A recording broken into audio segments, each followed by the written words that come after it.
Hey, everybody. My name is Michael Rosso, and this is... the Film Photography Podcast.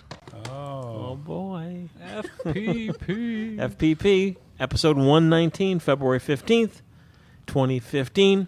I'm sure everyone is sitting at home now with their hand in a box of heart-shaped candies, like picking the candies, the favors out. And if you don't know what the candy is... Don't eat them, they taste nasty. You could take your pinky nail and put a little divot in the bottom of... I can't. My mom used to do that. You put a divot in the bottom of a candy to see what it is. Yeah, if you don't like it, you put it Oh, back. and those. I see what you're saying. Oh, like a chocolate. Chocolate. Oh, that's awful. And then you put it back. So, welcome everyone. I'm in the studio with Leslie Lazenby, Hello. Mr. Mark Dalzell, Hello. Mr. Matt Mirage, Hello. and I'm Michael Rosso. Hey. We're going to have a lot of fun today, but before anything, we're going to talk real quick about some instant film photography, which I always love. I love instant film. And Mark Dalzell made an observation about Instax Mini. Take it away, Mark. Oh, I just saw this interesting little news article a couple weeks ago. I thought it was fascinating. If you go to Amazon and in the photography category and look at their top-selling items, you'll see that about 7 or 8 out of the top 10 items selling on Amazon are either Instax cameras or Instax film. It's just incredible that how popular that's gotten. You know, you would expect it to be populated by digital point-and-shoots or, you know, whatever. But, yeah, I was just amazed at how popular Instax is these days. Now, the Instax Mini is insanely popular. Even at a camera store that sells nothing but Dig.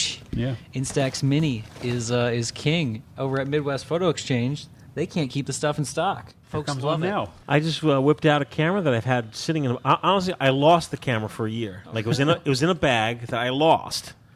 I bought it when it was brand new, and that's what's it called, Mark? This is the Instax Mini 90. Yeah, I think they call it the Neo. The Yeah, Neo. The Neo, yeah. Neo Classic or whatever. Was that it? Yeah, the Neo Classic. It's a Yeah. cute little awesome camera. It's one of the newer in their arsenal of cameras. You know, there is a new one here in fake 2015. What's that? There's the new Instax Wide 300. Hey, don't break it. So there's a new updated wide Looks camera. good. It's the For Instax 400. 300. I'm a huge fan of Instax Wide. I am too. Yeah, check that camera Even out. though that original camera was the size of a small mammal. This one's a little smaller. So- I got a chance to shoot with it at the Photo Plus Expo back in 2014. It's a sweet camera. The Fuji rep that I talked to about it, Jackie, was kind enough to give me all the info on it, and that's those should be either out now or just starting to ship. Jackie. Good. Yeah. That's good. To keep that wide film. Nice. Yeah, Mark just took a selfie. they don't show it as much love as the Mini. They don't have a printer for it yet, but And I good don't stuff. think they make the wacky backgrounds for them on the wide. They have the colors. They don't Yeah. have the wacky stuff. and that's kind of fun One more? too. But Yeah. so it's nice that they're still supporting that line. But turn? I remember when we were going to the PDN, the Fuji rep. Oh, Brandon, Brandon, the Fuji rep was wild about Instax. Yeah, they always have a booth set up, just all Instax Yeah. all the time. That's Instax all the time. That's a huge portion of their still photography stuff. Yeah. And who do you think's shooting Instax? Well, from what Who I isn't? From what I see walking in Midwest Photo Exchange, I see a lot of younger folks. They're great gift cameras. So like the Mini 8s, the Mini 25s, the Instax shares. Those were all super popular last holiday season. I gave one to my wife a couple Christmases ago, and There you go. It's her favorite party camera. Yeah, Anytime we it's- go to a party or have a party, that she has that Oh, thing really? out shooting Yeah. like crazy. Yeah. And every time Mike comes over, he brings her another couple packs of Sweet. wacky rainbow Japanese Yeah. hentai. I love the don't know wacky what. films. I'm a big fan of Instax, crazy border film. Yeah. You know, I Japan am on exposures. Instax Yep. too. I'm not fond of Impossibles. They're wacky borders. You don't like the wacky I do not like borders? the wacky borders. They're not wacky. I love the wacky borders on these. Well, there's all sorts do. of like. You I can love get- the rainbow one. You have Yeah. the Yeah, whole yeah. array in the bathroom. Oh yeah, That's yeah. very cool when you put them all together and it makes a rainbow. Yeah. Oh, this color isn't going to go with my subject. So Yeah. I'm just So both for Polaroid Yes. cameras, folks listening, the Impossible Project makes film. For Instax, which is Fuji, it's called Instax Mini. or, as you were mentioning, the Instax Wide, which is sort of, it's not quite a square Polaroid. It's not quite a Spectra size. Yeah, it's just It's little its own bit. thing. Yeah, Spectra-ish. That's kind of what Yeah. I think It's of a it as. little, Yeah. a little shorter, a little wider, but not by much. It's a strange little camera. I didn't even know I owned it. We've all had that happen. For you folks who dare go into the FPP archive and listen to older shows, it's always to talk about. I am so thrilled, folks out there listening. I am so thrilled, folks who have been listening a long time, that they actually stuck with us. Oh yeah. You know, for the folks who don't really shoot a lot of instant film, yeah, it was pretty instant heavy. it was instant heavy. I When feel you're like it's pretty overexposing, balanced might as now. well. Yeah. We got it down, Yeah. and We do. it's not out of your system, but you have a lot more self control. We're the FPP veterans. I really want to. A few shows ago, last year, you tipped me off to the Instax printer for the Oh, the Mini. share. Oh, That's we so had fun. awesome. Oh, That's it's so much fun. I really want an Instax share printer wide. I've already told the rep. Every time Like, they must have Every it. time I see Jackie, I tell her. It would be such a huge hit. Now, maybe you know some insight into this, Matt, talking about Instax Mini. Here's a format that Mark brought up the subject. Oh, my God, it's like the #1 camera on Amazon. There is no advertising for this. No commercials in the U.S. No print ads. How did people know? It's word of mouth. I mean, I can't imagine how many people at our, just our parties have been, amazed by the camera. What is that? What's it called? Where do I get it? Pulling out their phone, looking it up online. You'd be amazed by the number of Just people word that of mouth. still don't know about it, but that how popular it is with the people that do know what it is. They're always buying a lot of it. Yeah. Yeah. It's crazy. And I think where Fuji's really struck a chord with it is it's obviously at a price that they like producing it, but it's also at a price that people are $16.99 for 20 shots. Great. Well, I was hoping that the price would start going down, but if you look like in some of the larger online stores, the price is starting to creep up. Yeah, that's just the advertised price is set at a certain, and it only Yeah. creeps down when there's like a lot of it in stock usually, but it stays around the same. Especially if you only time it goes way up is if you like walk into a drugstore and they've got it, then it's way up. Yeah. But it's still at a price point though that you have a box of maybe Impossible film on the same shelf. It's almost a no-brainer to the person that's just looking for a cool party camera. Exactly. Here in the U.S., CVS stores. Yeah, CVS, Walgreens, Wally World. Wally World has it too. Yeah. Holy World. So we're going to start the show in a minute. Yeah, hit record there. While we're going to take a quick break, go get your popcorn, soda, whatever else. Let's all go to the lobby. Right, we'll be right back. Refresh. For your convenience, we have an attractive refreshment stand in the lobby with buttered popcorn, golden good and hot from the popper, your favorite candies, wholesome and rich with a flavor treat for every taste, ice cream and other good things to eat, plus delicious Coca-Cola. So bright and bracing with the tang and tingle unmatched by any other beverage. Enjoy ice-cold Coca-Cola at our refreshment stand right now. 저기요, 하얗고 부드러운 라인. 한 번 잡으면 놓고 싶지 않을걸요? 저 어때요? 잠깐, 각이 살아있는 블랙. 딱 보기만 해도 멋있지 않아요? 저 괜찮죠?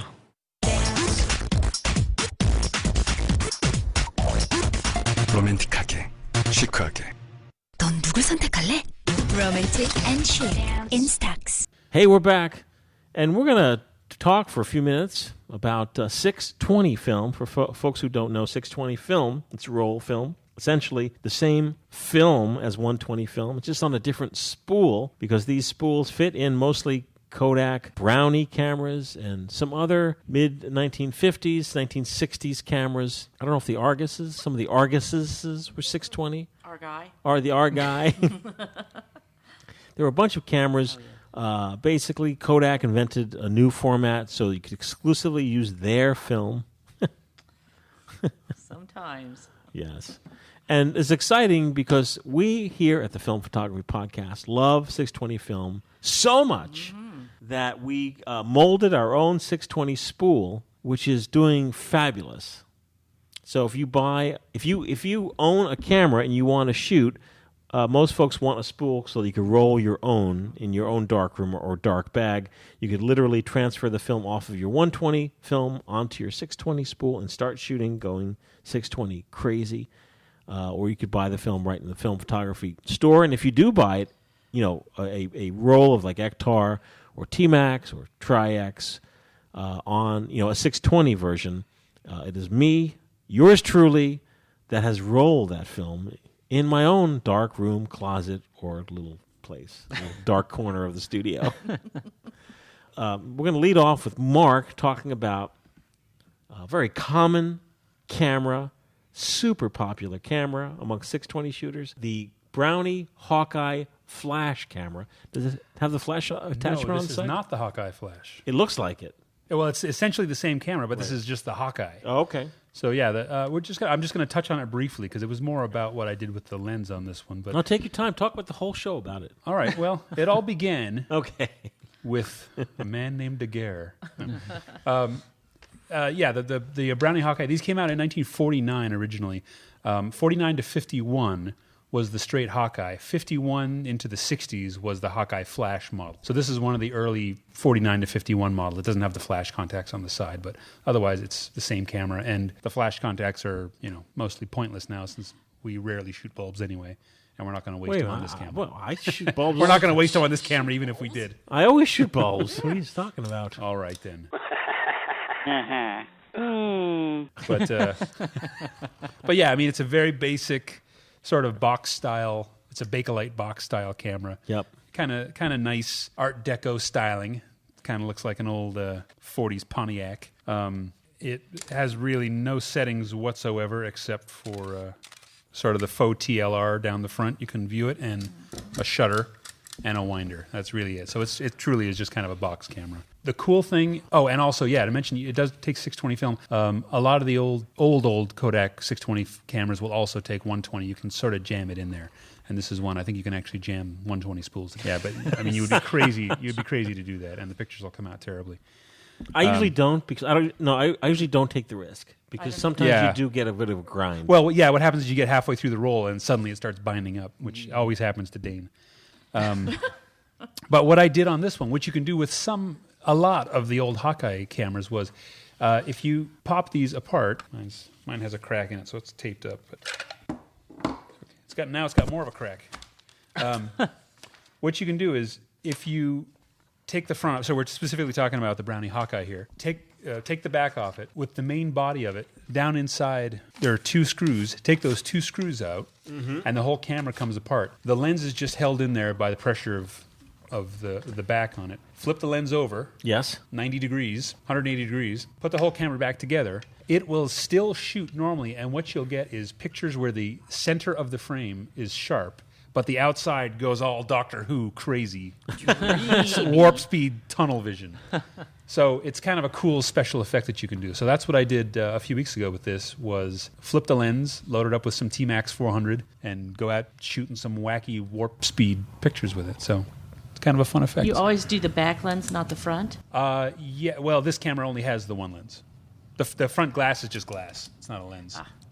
Okay. Yeah. And did you use 400 speed film because it was like a little grayer out? Then wasn't like full blown out sun. Yeah, it was a little cloudy out, and I know this. Yeah, this is only shooting. I mean, since I've got one shutter speed and one aperture, I wanted to over rather than underexpose if I did. So yeah, and the first roll I grabbed out of the fridge was 400. That too. But okay. Yeah. All those and more. But yeah, it's a fun, beautiful little camera, and it's a fun. If you can find these at yard sales, flea markets, eBay for $2 to $10. They're pretty cheap cameras, and most people have one of these.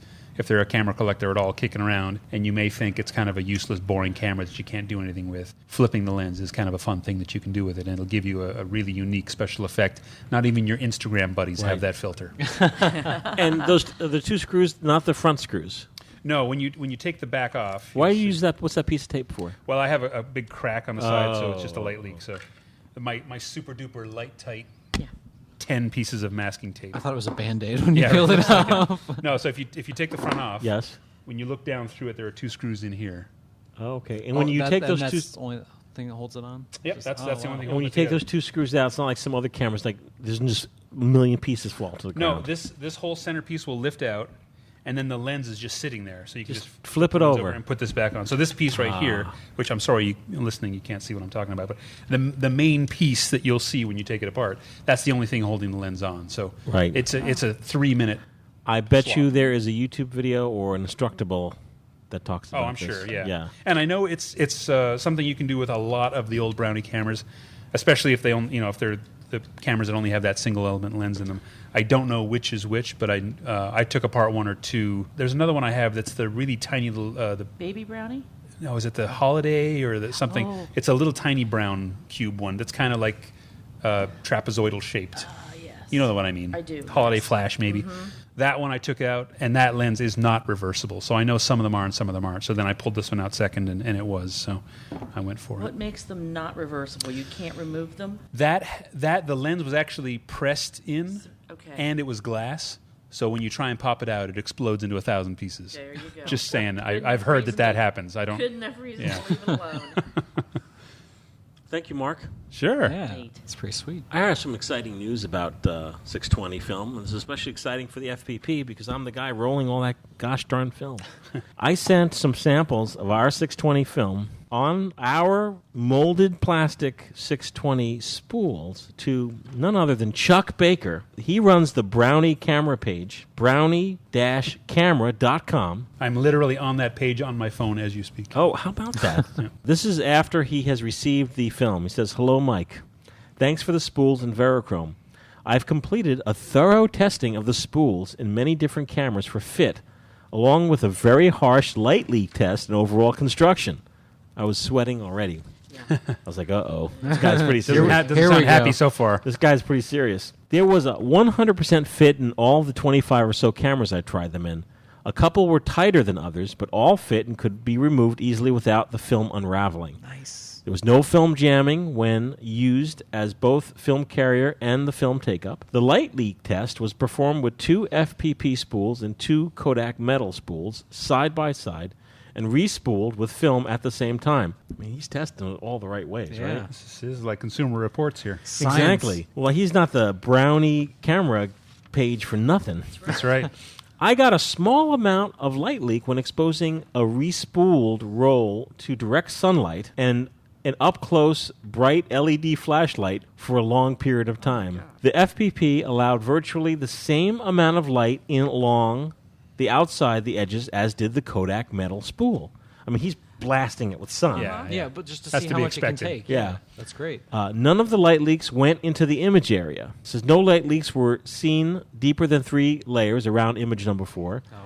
There were no light leaks on any film handled correctly in subdued light while loading and unloading. Wow, that's great. So That's FPP awesome. spools. Yes. Cool. Yeah. I think the spools are constructed well, but are affected by heat and pressure more than metal. I mean, this is like the thorough super test. Yeah. The spools are great. I'll be updating Finding Film spools at the Brownie camera page with a direct link to your spool page. Nice. Cool. So that's from Chuck Baker. He runs the Brownie camera page. It's a 2 thumbs up for the FPP 620 spool, which I'm thrilled about because this is a project 3 years in the making, an FPP. Saving my pennies to actually get it mold injected because it cost a lot of money. Tooling. Oof.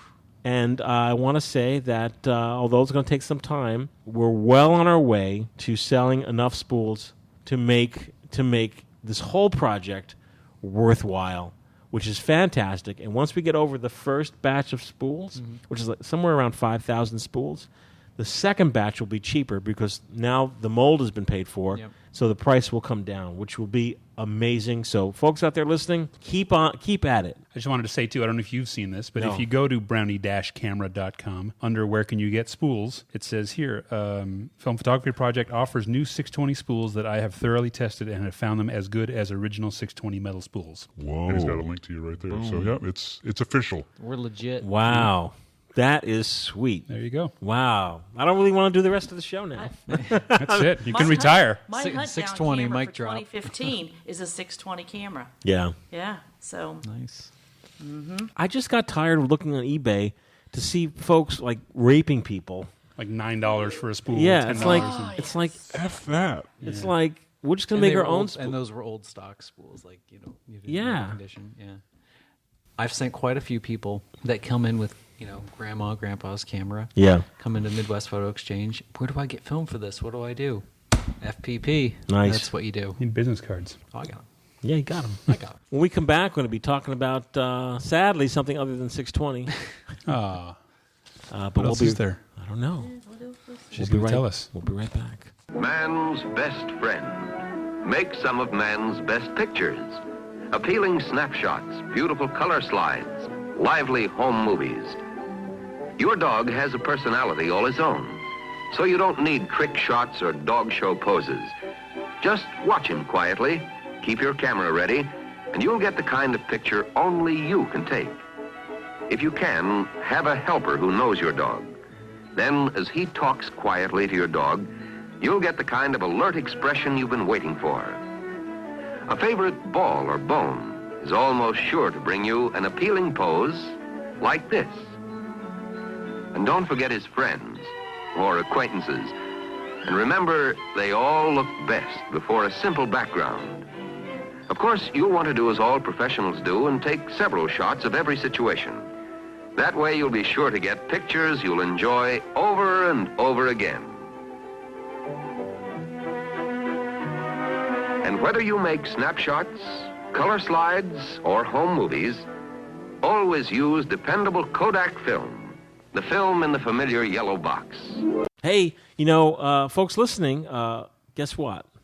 Today is February 15th. In less than 1 month, we're having our FPP walking workshop in San Clemente, California. That's right, at the darkroom. That's right. I see Mark over there. He's thinking, you know what? I think I'm going to this I don't thing. know if I can miss this. It's like, I don't know All if the I can. love. I don't know. Can you miss it? Can you bear to miss it? We'll have to see. Only time will tell. I think that bus, the FPP I bus, think the may be FPP magic bus. And Mark's going to be like, only if I could drive the bus. Do you have a I chauffeur's could license? make a license. I'm really good at Photoshop. It's Saturday, March 14th and Sunday, March 15th. Go to filmphotographyproject.com. It's a leading story. Click on it. If you're on the West Coast or west of the Mississippi or not, if you're in Alaska or Florida or somewhere that's far away. England. Yeah, England. Get on a plane. Certainly Hawaii's closer to Hawaii's closer to San Clemente than we are to San Clemente. No. Oh, for real? They just got a lot of water. Have you seen the Pacific Ocean? No. How about New Zealand? Oh, holy. That's slightly farther. That's, yeah. Also no. Pacific Ocean is much bigger than it looks like on the map. Well, this is going to be a great event, a fun event. It's going to be meet and greet. You're going to have a full lab tour of the darkroom where it's taking place. Our good friends at the darkroom. And that's where we all send our film. Early on, the darkroom has been super friends to FPP. And I'm racking my brain. I'm like, how do we hook up with the darkroom? I don't know. People think that we're like, that the darkroom is like an advertised spot here on the FPP. No. It's do a hell of a job. Yeah. It's just they are like the coolest dudes, and like Matt today we're on the phone with the darkroom. He's like, I'm going to send you some sheets. We're going to just take care of this for you. The guys are super cool, and everyone will have a grand time. I guarantee it. It's the Mike Rosso FPP guarantee. If you're not completely satisfied, I will double your goodie bag. Ooh. Double your money back. It's free. That's right. Yeah. Double your money back. We'll be back with more show right after this. Searching for the right word? No, searching for gift ideas. Any suggestions? Sure have. An Ansco Cadet camera outfit with everything needed for taking pictures. The Ansco Cadet is always ready when you are. No focusing, no dials, no nonsense. What a wonderful idea. Here are two more. The new Ansco Cadet Reflex with a photo-size viewfinder that makes fine pictures easy to get, and the Ansco Lancer, the camera that puts precision focusing into simple words. Just move this red dot for distant scenes, medium shots, or close-ups. Made your choice? Uh-huh. All of them. These are perfect answers to so many gift problems. When it's time to give the fun of an Ansco camera outfit. $10.75, $15.95, $19.95. If it's from Ansco, you know it's A+. Hey, we're back. What are we going to talk about now? Leslie? I want to hear Leslie. Yes. I am wildly excited. What am I not, I don't know. But there's a gentleman who every once in a while gets in his collection, doesn't use him anymore, doesn't want to see him on eBay, and he brings them to me. Just doles them out. He's the Linhof 5x7 guy, Matt Wall. Oh, yeah. The camera. So he comes in the other day, and he hands me a, obviously, stereo camera. It doesn't work, he says, but I thought maybe you'd like it for your collection. Of course, not a problem. I've loved ViewMaster since I was a kid. People have given me those Magic Eye books. Those are stereograms. I love those. I have the 2 volumes of the American Civil War from the 3D cards for the viewers. Always wanted to do this. I have a 127 stereo camera, but it truly does not function well. And I start to put this through its paces. It's made by David White. It has a lens cover on it that mine does not have. It does not affect it. This was some great marketing. They started in 1945 advertising this camera. They didn't have it to the public till 47. Wow. It's kind of wild. I mean, like a movie trailer. Today we would forget about it, I'm afraid. But it shoots 35 millimeter film, which That's good. makes it so usable today. It was wildly popular. They made all kinds of accessories. They made viewers. They made projectors. How cool to see 3D stereo in your home type of thing. Cases, slide mounters, the slide cutters, the whole bit. And it was so popular that everybody had, we'll see who knows this reference, Slugworth was out there spying. Charlie and Chocolate Factory There you right go. there. But Revere made one. Slugworth. Bell and Howell. There was a company called the TDC, three-dimensional company, and of course Kodak. Kodak was easier to operate, less money, and 7 whopping years too late. Yeah, it was Kodak. Well, there you go. But he said something's not working on this, and I start in, and shutter speeds seem okay. It has a rangefinder focus. The lenses aren't moving. Do you know why they're not moving? No, why? Thank goodness a little bit of Google search here. The Google. It moves the film plane to focus rather than moving the lenses. Wow. So I'm all ready to tear into this I got to thing. look into this You now. know, I'm thinking, Let me see I'm that. going to tear into it. Isn't that filming it? It moves the film plane rather than the lens when you... Oh, that's wacky. It is. Wackadoo. Everything seemed fine. So I thought, let's just Look at Mark. Let's put a roll of Tri-X in here and fire this baby up. That's crazy. So he still claims there's something wrong with it, and I still claim it's all about the love. Because this thing was perfect. That's how she always gets it to work. I know. Just, How does the film stay attached to the film plane in order to move? The pressure plate's going to... Yeah, there's a pretty springy pressure look at plate there. that. I know. And it didn't work, so I'm going to tear into it. I figure it's no loss, right? Why doesn't it I mean, work? it doesn't. It works perfect. Oh, So okay. I don't know why he didn't think. Maybe because he didn't have the cap. I'm not sure. It is incredibly film efficient. It shoots 5 sprockets. That became the norm. It was called the 5P. And it shoots your frames like this. You get, while you have that open, you'll notice that one of the holes has a notch. One of them, is it this one? There's a notch. Oh, yeah. Just one side has On a the bottom notch. right, yeah. So you can always register your pairs properly. Oh, that's It's kind of nice. drive you nuts if you mount them in reverse. but- Yeah, if you have a couple series of so the same... you get the whole roll shot, and you get it back, and your first frame is number 1 left, then a blank, then number 2 left, then number 1 right, then number 3 left, then number 2 right, then number 4. What? Oh, put it all together. Who? But it's tight. There's barely any frame line. So on a roll of 36, you get 27 pairs. Wow. Just pretty neat. That is... Each shot takes a pair, correct? Each shot takes a pair. Oh, but one it's has spaced out It's oddly. spaced out, and then they only move it a little bit, move it a little bit, move it a little bit, and right down the line. So you're Highly not wasting efficient. a huge Yeah. chunk of Exactly, film. because I assumed I was going to have 2 and a big wide space in between, and it does not. And when you wind your film, it's like, whoop, oh, I'm done. How do you know? How do you know? How far to wind Yeah. it? It stops. Oh. You do have to give it a little punch It's like here. the Argus C3 style lock. Here. How many images per roll? On 24, you get 18 pairs. That's pretty good. 36, you get 27. That is efficient. It is. Yes, it is. 18 pairs? Pairs. So you're actually getting 36 images on a roll of 24. So it's smaller than Yeah. Very cool. And I it's But it's all die cast. It's Oh, in it great. is. And I'm thinking, Solid. there's not a one of these because it's left-hand fire. They want you to. And sideways focus. Down here is your viewfinder. Yeah. They want you to press it against your forehead, and it's like make sure that horizon is level. It's like, okay. A lot of grease on that metal. It looks like you're taking an eye exam. I was going to say, you look like A a board. or I know, B? and it just felt, hold it like B this. or Yeah, C? they show it 1 holding or like 3? This, but it's it only goes to 150th of a second, and I was shooting Tri-X. But still, you know what? Every one of them does go to 22. Had I Googled this extensively beforehand, The Google. oh, some of those sites are so complicated. No, just, you know your depth of field crap. Just go out there and shoot it. It'll throw you off if you hold it traditionally because you're covering your rangefinder windows. Oh, those are the rangefinders. Told you I blinked. So what I did is my film works out, and as I mentioned, I have the Civil War books of 3D, and they have these neat little lorgnette type viewers in them. If you don't have the old mosquito eye thing, you just put the little viewer on your nose, and about like this. So who printed those for you? Leslie printed them. Oh, you printed. I downloaded the frame. It was. They look like the old ones. That's exactly. Why And this one is cool because this particular shot has a building reflected. And when you get it in 3D, that building just shoots off into infinity. Can we see it in 3D right here, right now? Sure. Here you go. Get it. In Right, your viewer. 3D. And then you're going to hold it about this far. You have to kind of okay? zoom in and out to get it, So you'll get get it to it. work. So So, put this on my thing there. yes. Mm-hmm. And then I do this here. Yeah, and you're going to get it. Slowly, That seems a little slowly. far. Right about right about there. Right somewhere in there.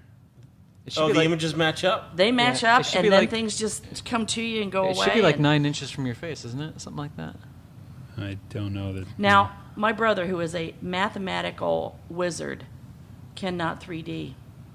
He cannot do Magic Eye. Oh, there we go. He cannot do 3D. Does it hurt his eyes to do it? I or- don't. He never gets it. Does this cross your eyes? Shouldn't. No. No. Anyway, I did find Is it best to have an image where there's like a lot of foreground? all the way. You I have think to if think you about have an image, there's a foreground, lot of middle, stuff going on, background, yeah. and of course you want a lot of depth of field because you want it all to be in focus. I can 3D these without the Yeah, I viewer. just cross it You up. can do Yeah. it too. Wow. So- when your When brain you- puts them in 3D, it's like, wow. It's just like, isn't it fun? I'm thinking viewer? maybe Oh, yeah, 3D Christmas card next year because you can buy those little viewers very inexpensively. And you did a great job with the cards. So, These and are- it's, but anyway, I got the little antique looking frame from seawood.com / a simple stereo photography. You can Google it. Mm-hmm. He had this little downloadable frame. And where did you actually print them? I printed them. I mean, onto Then I mat board? Then I sprayed them with spray glue. Oh, I put them you on stuck mat 'em on. board, Oh, okay. and then I cut them out. Nice cutting. Yeah, they So- look factory. Factory. Did So- folks do boudoir photography, Oh, 3D? yes, they did. Hey, I took I that know this picture. one. Oh, actually, yes, they did because that's a very cool one. When I was looking through some of the history of it, here's a boudoir photograph. A boudoir. Boudoir because Oh. her keister was coming right out at you because she was bent over. That was like, Oh, hey there. but Hey now. Hey there. I've had a blast with this. In fact, These are I great. took one of those and I just put a stamp on the back This one's great. 'cause and it's got mailed all him the a thank you layers that note need Oh, for cool. the on 3D. it. So Yeah, the stereo camera. It's been on my bucket list. Now that I've got the He's Exacta, getting it. I gotta get one of these. So I've had a blast with it. I've truly enjoyed it. I do plan on using it again. Some you test and you move on. You got other Yeah. things to do. But This I one's just, unbelievable. I just think it's See wild. this one? You gotta see this one. I haven't even seen any of them yet. That's the best. Do you like that one? Well, it's a All the classic girls in 3D, there. yeah. Well, and also too, you see on that one, it's an image of 4 young girls I found on Main Street, and they were all on their smartphones. Taking pictures of you, taking a picture of them. Exactly. Classic so photo the walk. one closest to me is in the sun. The one farthest away is also in a little bit of a building shadow, and that just makes it even more dimensional. Yeah. This is a fun camera for people to It is. have. And you like know- it's like a whole project because you have to. It is. It's It like really a whole. is. It's like a party trick. This Yeah, is- it's like a Yeah, craft. but it's a fun great. little thing when you bring the prints in because it's more than just looking at a print. Like it's And very you can- interactive. the old homes viewers is what they're called. That's the Victorian type, People use those as decorations. They don't even know what they're do, for but you a can lot of the actually time. buy kits and make your own. They're not that Wow. expensive, and Now, The viewers, you pretty mean? sweet. Yes, Yeah, the the viewers. Now- I was ahead. also going to say, you can actually make your own stereo camera too. If you have two Yes. identical cameras, you just have to get the lenses about eyeball distance apart. 2.5 inches or something Yeah, apart. And if you take this, take the exposure you can do this yourself. So I've seen it made out of a couple of Argus C3s, like any camera that you can get the lenses that close to each other. For those folks who are not as crafty, who are going to print out and mount, did they make any like prefab mounts? You can download that template. That's just the frame, and I threw it in Photoshop and made a layer, and then stuck them right behind the frame, and away we went. So, and you printed these yourself? I printed those myself. You did a great job, right? That's what I do for a living, for crying out loud. Background, that's the background this I downloaded. This is the template. She downloaded the, So I think I'm going to look at some of my old ones and Remarkable. a scan of an old one and do it, or maybe you should even print some and glue them down like they're... Make the old ones, put all the information on the side when you used to buy them. You know, it'd say American Civil War, Gettysburg, 1863, blah, blah, blah, blah. Then you put that like on the autographic where it's scratching in white in handwriting? Yeah, that'd be cool. And this is called Stereo Realist 3D camera. Made by David White. There were maybe only 3 or 4 models throughout its whole history. They stopped making in 1971. Okay. But there's still quite a 3D following today. This camera was $159 new in 57. Okay. Today, $30, $60, something like that on eBay. So is there a cult behind? There's a cult behind it. There really is. They have exchange clubs. Yes. You exchange your 3D images, boy, and there's like this rule: everything's in focus. If it's out of focus, don't even bother. Yes. But years ago, Matt went with me once. We used to exhibit at the Chiller Theater Horror Expo. Oh, yeah. Mm-hmm. And when like 10, 15 years ago, when I was behind the table, like working a booth, 3D photographers would come up to the booth. They were so enthusiastic, like they would want to show you. Like they would come by and be like, hey, this is what I do. And they would give you the stuff to look at it. So I'm thinking people who shot this. Were they doing the red-blue glasses for those? No, similar to this. Similar to this. Yeah. Okay. But they were like die hard. Like there was nothing else they wanted to talk about. That's my favorite one. Look at when you get it, watch what happens to that white building. I know. Which one is that? It goes right across the street. The one with the light up in the top. The building reflected in the window. I didn't expect that. Because everything in the frame is 10 to 20 feet away, except for the building, which suddenly jumps out of your... So I've, like I said, thoroughly enjoyed this. And he says he has one more item in his collection, which is very rare.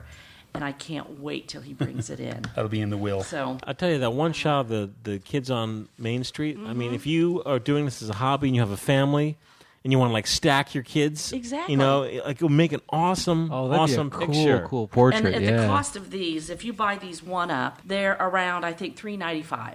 Is that newly manufactured? Newly manufactured. That's great. Oh, because of the cult behind this. Yes, and 3dstereo.com has all kinds of accessories, all kinds of viewers. And this is typically one that if you buy a 3D book, this is the one that's included in the back type of thing. Cool. And you can buy these by 100 and the price goes down. So you don't need to be a photographer. Can you actually buy finished? Like you can buy a kit that has someone else's images, a book, or if you Google stereo images, and if you you can find millions of them. You'll see. Yeah, go to an print them out yourself. Images are like this, and if you can 3D without the glasses, you can 3D your screen. Right. Because you kind of lean back and cross your eyes and have a bourbon and go. But what's really nice about these modern cards too that Leslie's printed out, a lot. If you go to like an antique store and you find a bunch of old classic cards, a lot of them are the old tag board with usually like a salted print or an albumin print. They get a wicked curve to them. They get a warp to them. Yeah, and they're super hard. Those ones will hurt your eyes trying to focus those. This was just truly a fun experience. I was hoping first for just a few good frames, and then everything was fine. I'm going to mount these puppies, and we're going to go. Was this the first time shooting stereo? First successful time. I had the Coronet 3D, which shot 127, and I had one side was working, one side wasn't, type of thing, and so it was a failure because of the age of the camera and the build of the camera. But this is certainly the digital tools at our disposal. Photoshop and scanning makes this task much easier. Yes, because before I would have had to go in the darkroom, print my pairs, and then cut and mount them on the board. I'm noticing that exactly lined up yes. perfectly with each other. Yeah. I'm noticing that camera has a cold shoe on top. Hot Hot shoe. shoe. Ooh, it's a hot shoe. That's like a Univex But that's style a hot shoe. old fashioned that will not take a modern flash, correct? When I say modern, I mean like You were 1980. correct. There was an adapter to go to electronic. Oh, okay. So there's So no This was really meant for. there's no PC Just input. holding something. This does not have the PC. Well, no, this is like a Univex type hot shoe. So you can. I have the flash that'll go on that fires bulbs. Oh, It's a cool. special. Like be the ultimate, wouldn't it? Bulb 3D Yeah. flash. Well, because sometimes you just need a flash. You need Yeah. a poof. Yes. Well, yeah, You I have a do. flash. It takes like, incandescent light bulb sized bulbs. It takes Oh, huge screw-in. bulbs, the big screw-in ones. Yeah, The ones that you perform gags on your exactly. family. Putting them in their lamps. Yeah. not anymore. Oh, why? They're like $5 each. I'm not going to waste those. But yeah, you could sort of grind this down and make it on my Univex cameras. I've used electronic flash Exactly. on, but Yeah, because that one sticks up a little bit, doesn't Yeah. it? But it's, you got to cock the shutter. That's You got to sweet. go through all the steps, but it was by far worth it. It was fun. And like I said, I do plan on using this more again. I'm going to get on eBay like tonight and get one now. You've convinced me. I've been wanting one There's for actually, this Yeah, is I've a wanted 3.5 one. lens. This is the most common, best-selling ever. And there is a 2.8 lens version. Ooh. And then there's also one, I believe, that is... 1.2. No. It doesn't matter. 3D, you want to stop it down anyway. Yeah, exactly. You do, There's you one don't. that- You You do. You want to see it all. Yeah. Well, Yeah, I you was want depth of thinking. field. I was thinking earlier. Somebody out there knows the answer to this. What if you did a stereo pinhole where you had your infinite depth of field? Would that be better or worse? Stereo pinhole would overlap. Well, but if Well- you had two pinhole cameras next to each other, let's say. But if it's soft focus, you wouldn't be able to get the definition because it's not sharp. I would think not like completely sharp. Because pinhole in general is A little softer. a little yeah. soft. I don't know. Well, I'm there wondering. you know what you can do. But you're tonight. making up for it by having the. I guess if you're just shooting at f/16, And you're I'm going not to be sure pretty. if Manfrotto still makes it. Was very popular. Manfrotto. I'd probably give you the Bogan number. They Bogan. made a little thing called the slider that was made to put your camera on, and then it exactly slid it Oh, over yeah. so far. There's The a lot only- of companies that make those now the only for thing is, of stitching. course, Yeah. hoping there's no wind and your leaves move because this is really the better they way. wouldn't line up, It's- yeah. This is less expensive. Single capture. Yeah. There is is it Lens Baby? Somebody makes like a beam splitter for your camera. Yes, you can put them on that's Nikons common and too. cameras And, or Nikons 3D and Canons. Stereo has those. For Yeah. all Oh, okay, types yeah. of cameras. So you can just put it on a Digital- regular Is that a SLR. Digital 3dstereo.com. Oh, digital3dstereo.com. There's digital. No, not digital. Well, it just goes but on there is digital on your regular in this, camera. Yeah. Oh, right, So right. any And they make it old Canon, old Nikon. Mm-hmm. Olympus is now discontinued officially. Then they also make them for the digital versions. So 3dstereo.com. Very extensive. There's, like I said, I think it even has the organizations which you can belong to, your groups, or National Stereo and whole type of thing. But pretty darn fun. That's really That's amazing. sweet. Congratulations, Leslie, on your success. My success. And those yeah. prints are great. And that looked like a really fun project. And it was. So Think of the possibilities. Yeah. Well, I'm thinking of is, man, wouldn't it be great if you just had the perfect scanner to get all that stuff scanned in? Oh, go right into our next segment. Transitioning. I just yeah. wanted to clarify. It's Loreo, not Lens Baby. Loreo, Loreo, makes the. So it's one of those. It just sticks on the front of your That's SLR. obscene. Yeah. So you can get stereo images, but they're going to be tiny because you're sharing a 35 millimeter negative. Yeah. Well, this makes an excellent transition into scanning. Yeah. Folks out there listening, if you're sending your film out to be processed and having someone else scan it, I guess that's easy peasy. You get files back via email or you get a disc in the mail. But, ever since I started scanning, it's sort of like taking your photography, taking control of your photography. Definitely. Especially in if scanning, getting the right color. Otherwise, you're dependent upon a technician. Yeah. and Which sometimes even- that's better. Sometimes it's it not. is, Yeah. and sometimes that's automated. Yes. Yeah. So you just get what it thinks is normal. But for a few years now, we've been, we go around the table, always be like, what scanner to get? It's always been the Epson V700. Yep. And I believe they're still available. They are. But right now, something is new on the horizon. New in 2015, it was announced. I got the chance to play with one back in 2014. Whoa. Epson V800. Whoa, listen It's to that here. crowd roar. That's 100 better.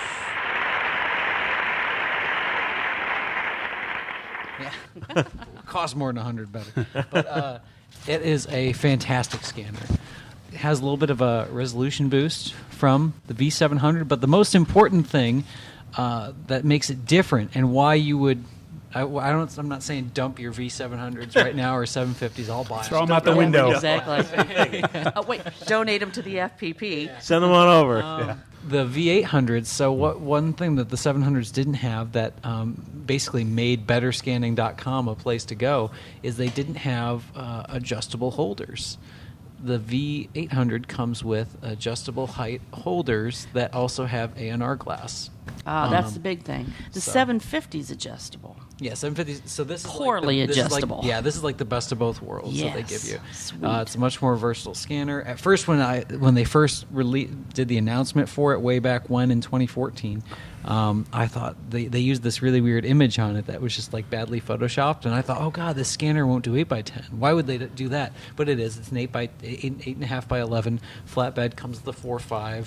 The film area guide, the 120 holder, the slide holder, and the 35 holder, just as standard. But if you're looking for top of the line consumer flatbed that can give you really great results, it's not the highest end flatbed, it's not a drum scanner, but it can give you some darn good results. I highly recommend now the 700, the 750, and the 800.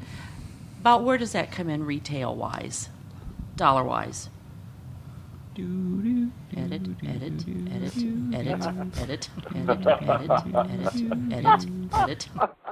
not taking that out. And the 700s are on sale. Does it come with?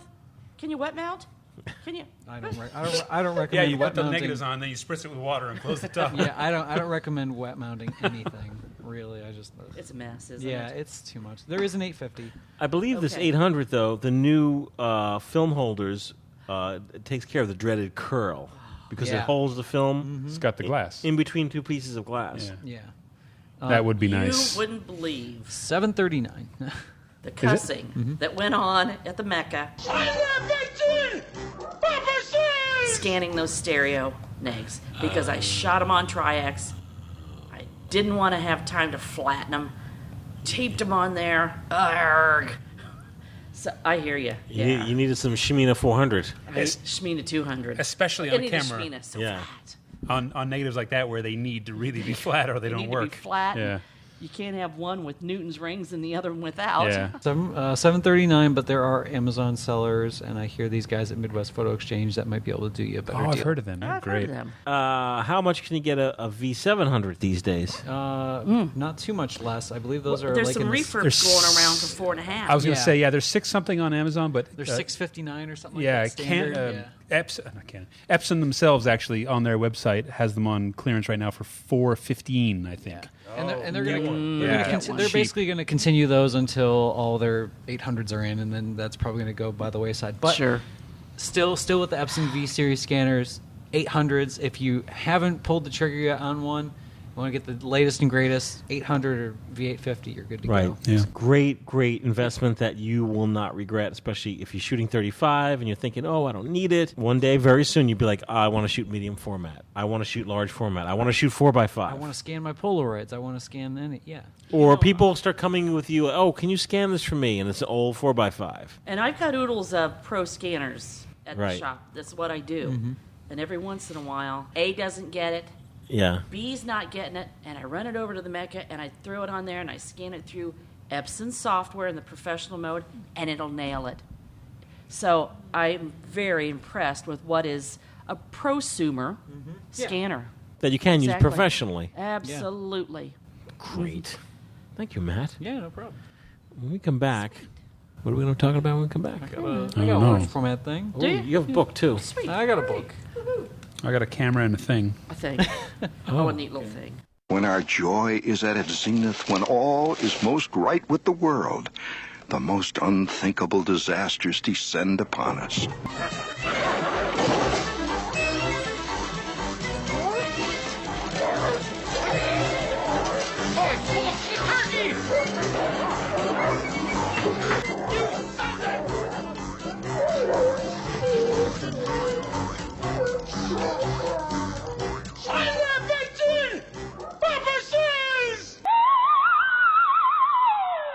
Do you love the Film Photography Podcast? Show your support Visit our online store at filmphotographyproject.com. That's right, your purchases at our store support this show.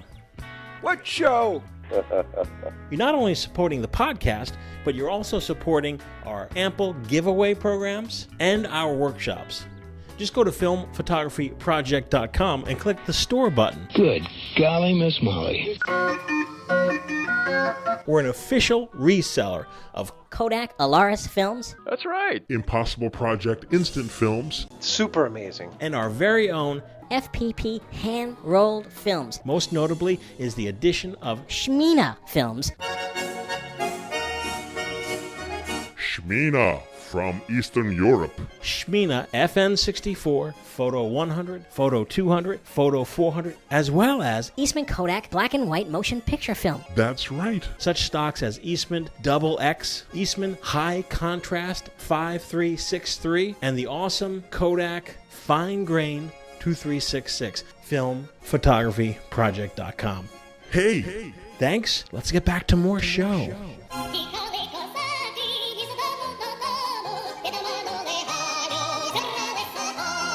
Hey, we're back. Mark is going to be talking about a thing, a filmy thing. What kind of film thing is that?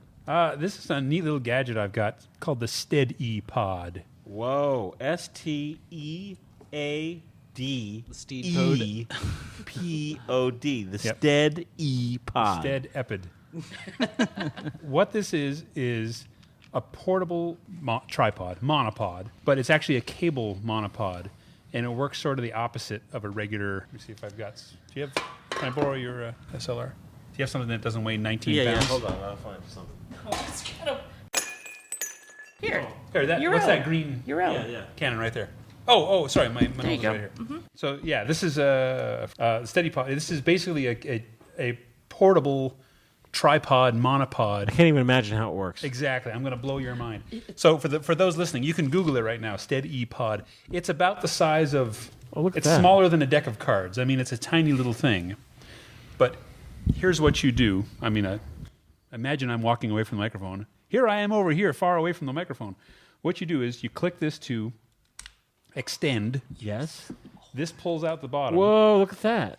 It's like something out of James Bond. Yeah, exactly. It's totally something he would pull out of his watch. So what you do is you put that down by your foot on the floor. You stand on it.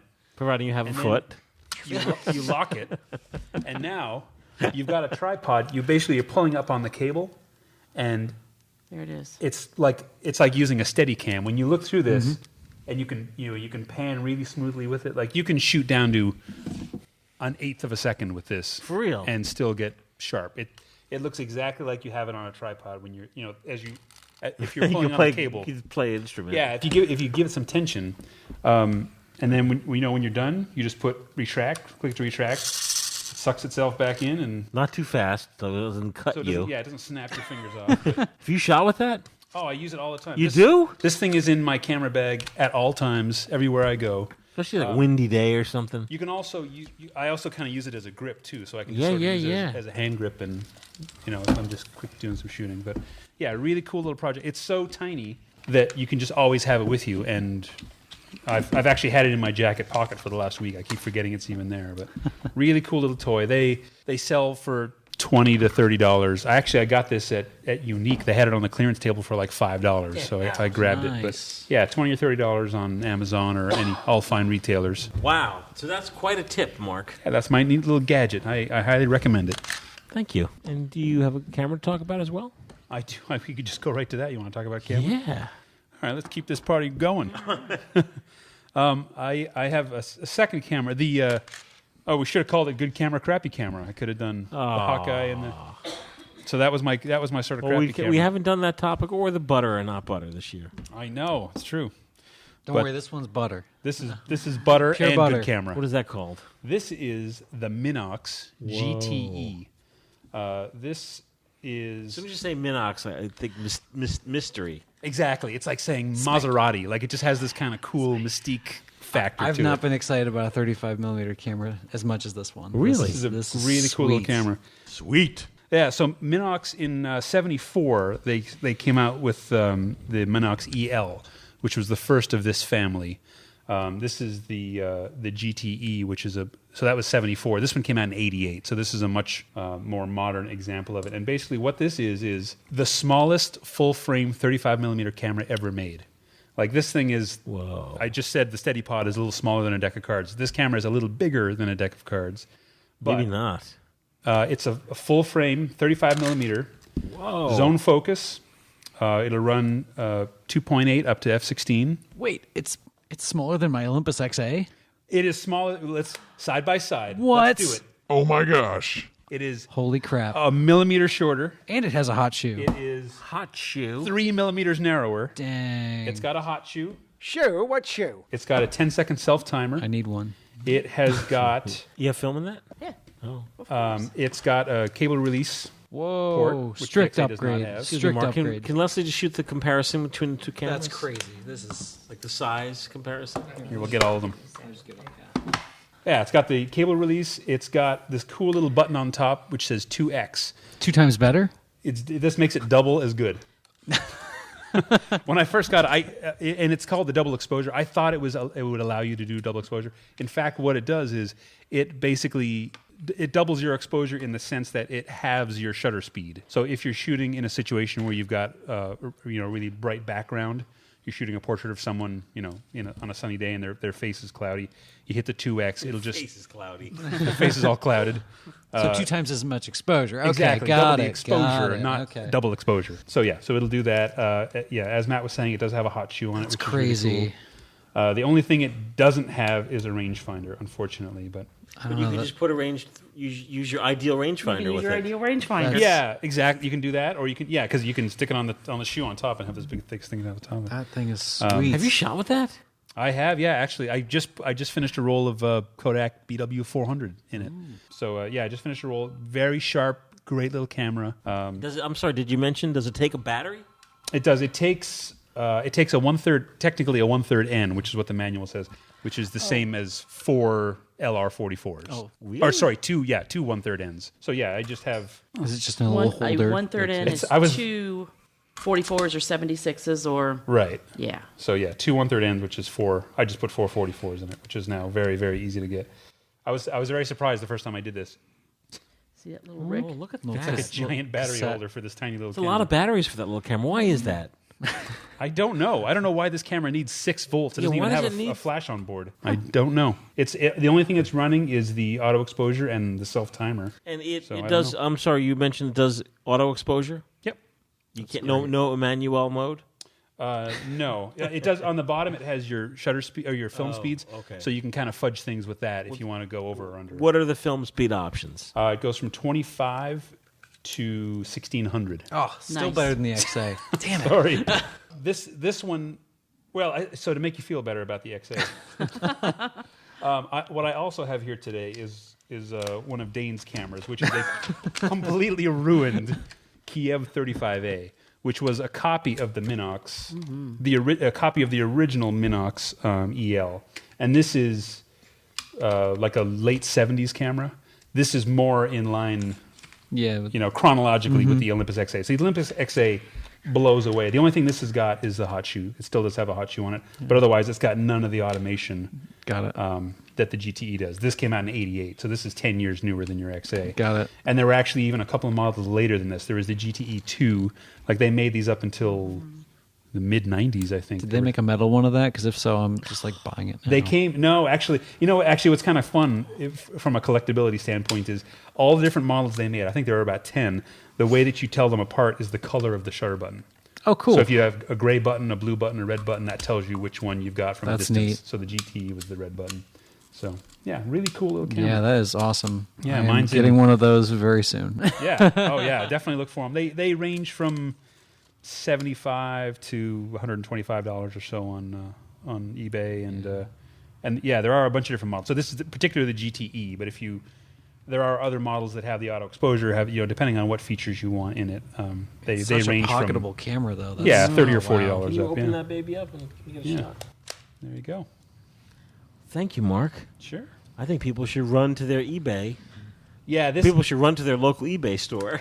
to look at it, it looks like a little crappy '90s point and shoot, but does. you will pay for it. It's not a cheap camera, but it's fun.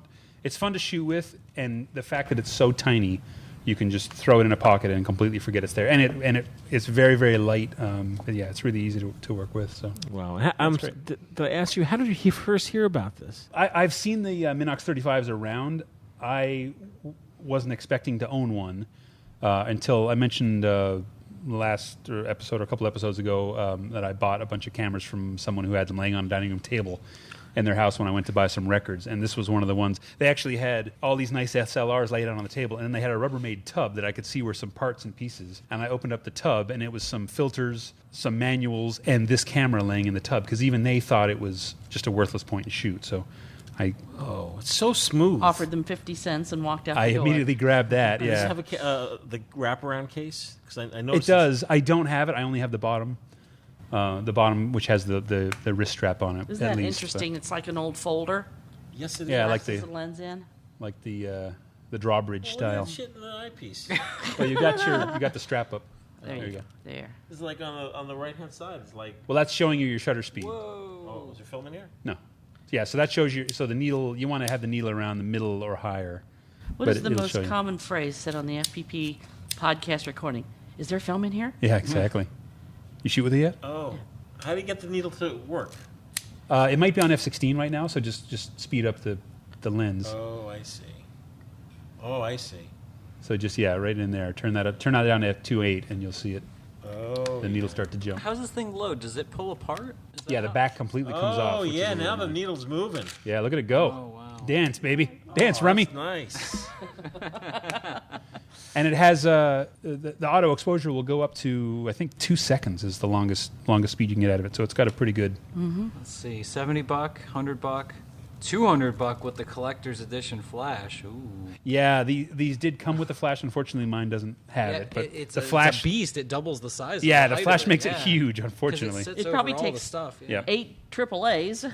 Yeah, I don't and apparently batteries. when it's on, you have to kind of squeeze your finger in to even hit the shutter button. So the flash isn't as well designed as the camera. So. Is that shutter button as sensitive as the XAs? It is. Because you can fire those from across the room. By Yeah, you just look at them the wrong way. Yeah, this has got like literally. Oh, it won't fire with this open, but like the lightest touch. Yeah, that has to be just a direct competitor. To Dane took a picture of his chin the other day with it. So, yeah. Nothing but beard. Yeah. Exactly. The red man. Yeah, fun little camera. So not sweet. One that I was kind of not on my radar, and it just fell into my lap. Actually, if I hadn't opened that tub, I wouldn't even have seen it. Sold. Yeah. So there you go. Did you take the entire collection? I did, yes. You did, okay. There was a random wireless transmitter for some Fuji digital camera I did not take, but otherwise, yeah. Gotta have your priorities. Exactly. Draw the line. Well, thank you very much, Mark. Yeah, sure. Yeah. And we'll be right back. Home movies are getting better than ever with the new GAF Super 8 movie cameras. They've got professional features like through-the-lens viewing zoom lenses and through-the-lens automatic exposure meters. They let you do things professionals do without all the work professionals do. Canon is proud to be the official 35mm camera of the 1984 Olympics. Like gold medalist Jennifer Chandler, it takes precision to perform at this level. Here, the Canon AE-1 program performs, capturing Chandler's high diving artistry through Canon's high technology. And it's so simple, you flip for it. Canon's AE-1 program, so advanced, it's simple. Enter the Canon Olympic Go for Gold contest. You could win this exciting 84 Pontiac Trans Am. Hey, we're back, and I'm excited to turn over the microphone to Matt Marash, who's going to be talking about this week's Book of the Week month. Book of the whatever. Whatever. What do you got, Matt? Book of the show. Perusing around my local half-price books, I stumbled across this book that it really stood out. It was unique on the shelf. It looks like just a kind of a hand-bound deal. It's got this very, very minimalist binding, which looks like it's sewn together. Hand-sewn binding. It's not. It's not hand-sewn. Like, it's a mass-produced book, but a short run when I looked it up. It's not a book for everybody. This one really called to me because Japan's how I got my start in photography. I took a school trip to Japan for 8 weeks, and that's what just got me inspired for photography. 8 weeks? Yeah. Wow. It was a school exchange kind of say trip something thing. in Japanese, please. Doug Beasley. 出ました。はじめまして。私はマートムライスです。どうぞよろしくお願いしました。Nice. No, sorry. はじめまして。私はマートムライスです。どうぞよろしくお願いします。Thank you. And that's how you make a Twinkie. That's amazing. So the book is Japan, Anisei's First Encounter, and this is a book of photographs by Doug Beasley. It is a beautifully, very simply put together book. Doug is I believe an American-born Japanese who had never taken a trip, back home to or not back home, but back to where his family is originally from, and took his first visit to Japan. This was kind of his photo journey through that. It's all 6x7, taken with a Plaubel Machina rangefinder, all printed on Ilford warm tone paper, and it's a beautifully reproduced book. What really resonated with me, I've been to, aside from the home city, which is Enoshima in here, I've been to almost all of these locations that he's photographed. So this just brought me back to summer of 2008 when I really first got into photography, and I have some very poorly exposed versions of some of these, but it's just the photography is beautiful. If you are in love with anything out east, especially Japan, I recommend taking a look at this book, or at least some of Doug Beasley's work. He does a lot of stuff in this, and he does some panoramic stuff, and it's got a really great body of work. But this is a book from early 2000s. Yeah, this was from 2000. But I just never know what I'm going to find on the shelf. This was $1.99. So autographed copy even. Yeah, yes. Autograph. Yeah, it's beautifully bound. Yeah, it's a unique looking awesome book. You can just find all sorts of, half price books. Awesome. Where's this half-priced books? They have a bunch of them in Columbus. I don't know what they're based out of. They have a big online presence too. Basically, so they are a chain. Yeah, you go in and you sell old books. You find them in the closet. It's usually some collector died and the wife's moving them along with the cameras. But you can get all sorts of crazy books. They also sell records there, Mike. Nice records. I've been looking. I couldn't find Jenny Sinatra. They usually pick that clean. Yeah. But they have a great photo book section. I didn't even think of it. That big stack of records I keep talking about I got? There must have been a dozen Sinatras in there. Really? I don't know if there's anything you need. I have most of the Sinatra collection. Okay, I figured you'd have most of it or all of it by now. He's a little short on Belle Barth, but it's going to come along. In the back of this book, it's awesome. It says the images in this book were photographed with two 6x7 millimeter Machinas, Plaubel Machina, Yep. Rangefinder cameras, Kodak Tri-X, shot at ISO 200. Film processed by Rich Sela of Sela Black and White. Did you say all this already? No. Final images selected for this book were hand printed by Doug Beasley, that's the author, on Ilford warm tone, you said that, warm tone fiber paper, archivally processed, then sepia toned. Yeah. Wow. It's just kind of a very simple book, but the images are great. How many copies does this exist? Because this is very... His address is in the back. Yeah, I know. It looks like it's a short run, but, I don't know. I looked on his website just to kind of see, if it was still available. It doesn't look like it's something that's still available, so relatively short run, but it's a really cool book. And what I like about browsing through that, it's just kind of the whole... You don't do this random... You can't find things like this just browsing Google. Usually, you kind of have to already know what you're looking for. Half price. I just walk in with $20 in my pocket, and I walk out with 5 new photographers I've never heard of before. The Google. Or, in the case of future episodes, photographers I've always loved and didn't even know they had books. So, I have to tell you, Leslie. Yes. Having nothing to do with that book. But I'm photographing Mark looking at the book. And this is the first time we're going to be talking about this in a future episode. It's a Minolta Himatic 7. It's a rangefinder. I'm having a lot of trouble getting, on the Canons I've used, there's a tab on the side so you could actually joggle the focus with your finger. Mm-hmm. This, it's on the bottom, and when I do this, I block the rangefinder function. It's because you're holding it incorrectly. Oh. You see, it should be cradled in your hand. Like this? And your elbows in. Make your own tripod. Now what? Now look. See, you never block up here. But this is not as loose as that one. This is a little... Well, You're doing it. Give it to Mark to fix. and that's it. You see, you've got that grip. You're covering. You'll get it. I'll get it. Yeah. If I don't just ditch out after half a roll. But I'm excited because I have a roll of 500T in here, which is the 500 tungsten film Kodak Vision 3. Perfect for the studio and Mr. Lee. Oh, perfect. I hope Mr. Lee is there tonight. はじめまして。私はマートン・ライスです。どうぞよろしくお願いします。And I'm going to bring my... he was in last time we were there. Yeah, he was. I'm going to bring my Vivitar 252 flash with a piece of acetate. Little gel. Yeah, a little 85 gel. And I see Mr. Lee. I'm going to quickly... I'm going to just throw this camera over to Leslie, like get a picture of me, Mr. Lee. Although folks out there listening may be saying, because here we are at February 15th, 2015, like, where's John Fideli? Like, is he off the show? Don't worry, guys. No, he's not off the show. He can't make the show, but he comes for the food. Oh, is he showing up later? Yeah. Mooch. Yeah, exactly. Classic John. Mooch. Well, that's an awesome book. Thanks. Yeah. You've been book crazy lately. You know, the Half Price Book's only like a mile from the Right. apartment, so whenever and I have a good lead on it. So my one of the resident Nikon guy over at Midwest Photo, Casey, one of his buddies works at Half Price. So like he's the inside man. He's like, hey, is he Nikon crazy? I was photographing all your all the Nikkor mats that have come in. He loves them. Right. We have a. Did you take a picture of that blue one? Oh yeah, I did. Oh, you did. Yeah, I've been telling him about that one A for a blue while. Nichromat? Was it reskinned? It's reskinned. Yeah. Cool. It's got like the snake skin on it. I like yeah. that.